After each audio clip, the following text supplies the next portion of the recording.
So I just want to share a quick story about a woman in transition. She was looking for a job and had been looking for a while. She was single. And she was getting this message about go to this potluck for singles at your church tonight. And she's like, I don't have time for that. She kept kind of setting it aside like that. That makes no sense. That, I don't have time for that. Well, it kept speaking to her throughout the day. And she finally said, well, you know what? I need to eat dinner anyway. I'll go. And she ended up being a little bit late. And what happened was there was one spot left at a table and it was next to this gentleman. So she went and sat down and she began talking. They were asking, what each other was doing. And as it turned out, that gentleman was looking for someone who had the exact skills that this woman had. And they were able to connect and she was able to step into getting that job. Now, there's so many instances like that. But if she had not listened, in the timing of all of that couldn't have been planned, right? She listened and things aligned. So you want to trust and know that inner voice, even sometimes when we don't understand it, check it out and then create, write down the evidence that's being shown there.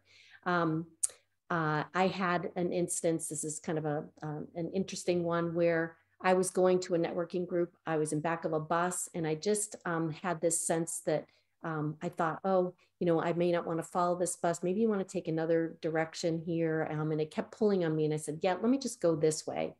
And I turned around, I went a different way. What happened just quickly was there was a small child on the side of the road. I caught a glimpse of him and there seemed to be no parent around.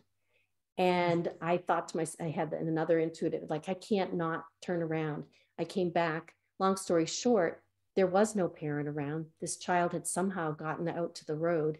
And I was able to just fast forward, able to find where his parents were in a home, and they didn't even know he was not there. And I'm not saying, look, I'm a hero. It was just that an intuitive kind of thing that, let's go this way. And it ended up with a result that really was in benefit. So with this, right, we have listened to our intuition and then you get to decide to listen, right? This woman decided, she stepped over the line. And so we want to think of it as, every day we want to decide to follow the steps that have come to us through our intuition to fuel things to move forward. Forward motion offers the fastest education. Intuition is the key to identifying the steps to take action, but it's only when we decide and then take action that we can get the ball rolling. And I love this last phrase here, a ball in motion stays in motion. So each step, when we decide to follow intuition, take the action step, what that's doing is opening up the next step that's going to come when we stay in alignment with where we're going. The director of this whole process is, I love what I'm searching for, and I'm going to stay connected with that, and I'm going to fuel that momentum through my day. So know that when we make a decision and we step over the line, it's going to eliminate conflict and confusion. It's going to decrease stress. It's going to bring order to your mind, and it's going to help you propel the energy and the momentum for going forward. And it's going to help you go to the next step. So you got to decide to step over the line. What can happen is, I'm going to talk about the power of indecision. It's really a decision to fail. It slows your progress. You might, have an idea, you're trying to figure out, should I apply for that job? And you're not too sure about whether you're qualified for it. And you sit in limbo with, you really would love it. It does align with where I want to go. But then you sit and try and decide, should I do it? Should I not? And when we don't make the decision, it's a decision to not find out if you could actually, get an interview and step in. And therefore, what happens if we live in kind of a muted life, you're not really, stretching.